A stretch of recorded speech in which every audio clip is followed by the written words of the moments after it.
Wassalamualaikum warahmatullahi wabarakatuh.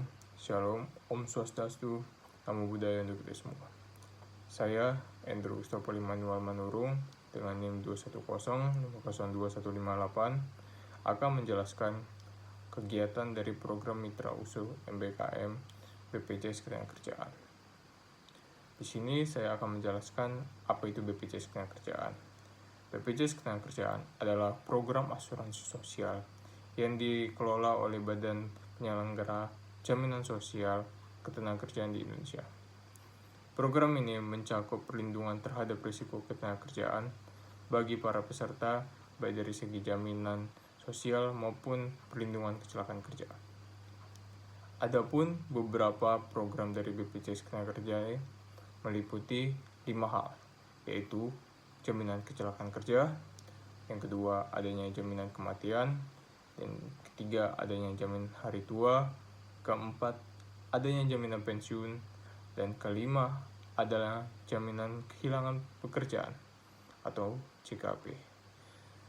Di sini dalam kegiatan MBKM Mitra Usul BPJS Ketenagakerjaan, adapun beberapa kegiatan yang kami lakukan, yaitu pertama, adanya pendaftaran peserta bukan penerima upah.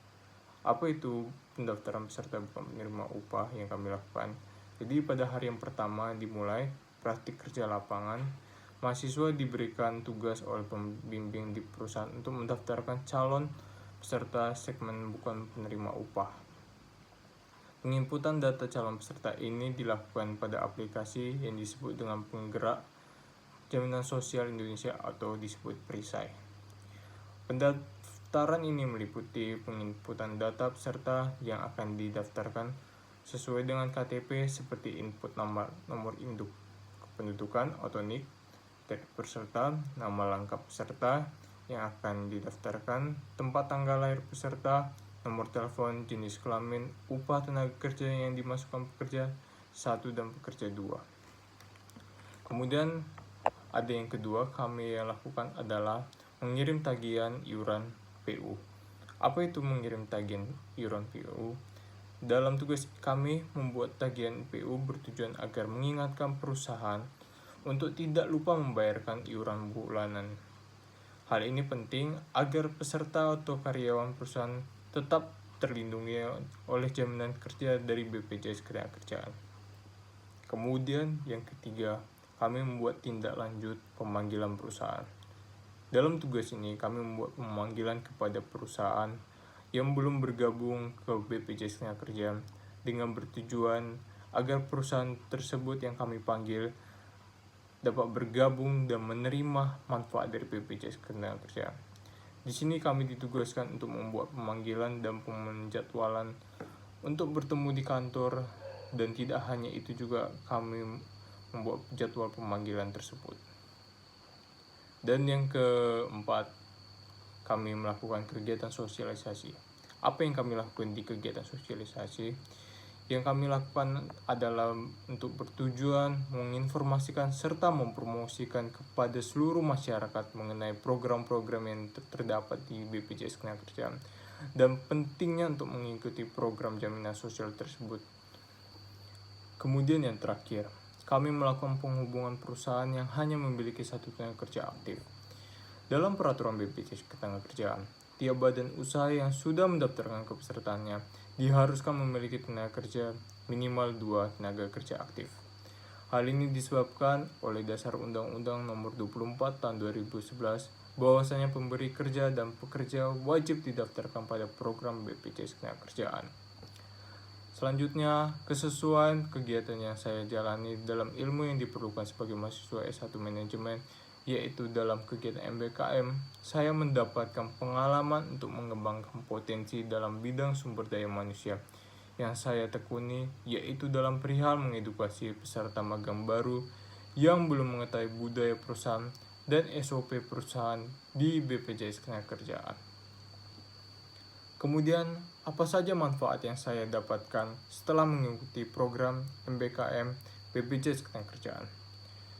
Yang pertama, saya memperoleh pengalaman kerja langsung, yaitu memahami alur kerja dan proses bisnis dalam organisasi besar seperti BPJS Ketenagakerjaan. Kemudian, saya mempelajari berbagai program dan layanan yang ditawarkan BPJS Ketenagakerjaan kepada peserta. Kemudian, saya mendapatkan pengalaman dalam melayani peserta BPJS Ketenagakerjaan secara langsung. Yang kedua, saya meningkatkan pengetahuan dan keterampilan, yaitu memperdalam pengetahuan tentang jaminan sosial ketenagakerjaan di Indonesia. Kemudian, saya meningkatkan keterampilan komunikasi, interpersonal, dan problem solving. Kemudian, saya mengembangkan kemampuan analitis dan berpikir kritis. Kemudian yang ketiga, saya meningkatkan kesadaran akan pentingnya jaminan sosial di ketenagakerjaan, yaitu adanya memahami pentingnya jaminan sosial ketenagakerjaan bagi para pekerja, kemudian adanya mempelajari cara mensosialisasikan program dan layanan BPJS Ketenagakerjaan kepada masyarakat, kemudian meningkatkan kesadaran masyarakat tentang hak dan kewajiban mereka dalam jaminan sosial ketenagakerjaan. Kemudian yang keempat, yang terakhir, saya memperoleh pengalaman baru dan menantang, yaitu bekerja dalam lingkungan yang dinamis dan penuh dengan tantangan. Kemudian saya mendapatkan kesempatan untuk belajar dan berkembang secara pribadi dan profesional.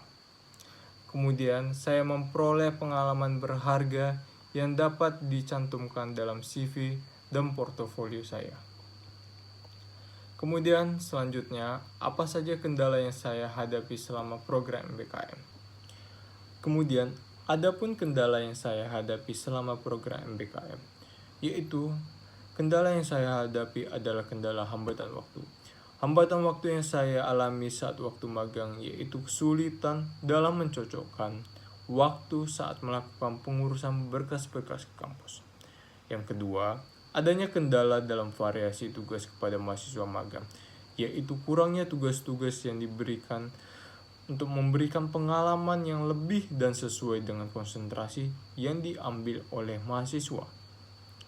Kemudian selanjutnya, adapun masukan mengenai program MBKM, yaitu masukan saya dalam program MBKM yaitu lebih memberikan opsional kepada peserta magang untuk memilih job desk yang sesuai dengan konsentrasi yang diambil oleh mahasiswa dan memperbanyak kuota bagi calon peserta magang.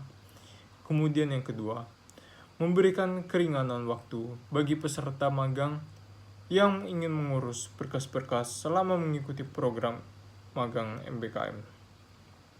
Kemudian selanjutnya, adapun masukan untuk kurikulum Prodi S1 Manajemen berdasarkan pengalaman yang saya alami selama magang, yaitu yang pertama, koordinasi yang efektif, yaitu pastikan koordinasi yang efektif antara universitas dan BPJS untuk memastikan tujuan dan harapan magang sesuai dengan kurikulum dan kebutuhan industri. Kemudian yang kedua, monitoring dan evaluasi. Di sini kami berharap adanya sistem monitoring dan evaluasi untuk memastikan bahwasa mahasiswa mendapatkan pengalaman magang bermutu sesuai dengan tujuan pembelajaran. Kemudian yang terakhir, adanya pembekalan praktis. Di sini yang kami harapkan adanya sedianya pembekalan praktis sebelum magang, termasuk pelatihan keterampilan yang dibutuhkan di lingkungan kerja nyata nanti. Kemudian, saya akan memaparkan beberapa lampiran selama saya mengikuti program BPJS Ketenagakerjaan. Kemudian, kesimpulan yang saya bisa dapatkan dalam proses magang, yaitu dalam magang BPJS Ketenagakerjaan adalah pengalaman yang berharga yang memberikan pemahaman mendalam tentang penyelenggara jaminan sosial ketenagakerjaan di Indonesia. Selama magang, saya mengalami peningkatan keterampilan yang praktis, pemahaman mendalam tentang kebijakan ketenagakerjaan, dan kesempatan untuk membangun jaringan sosial profesional.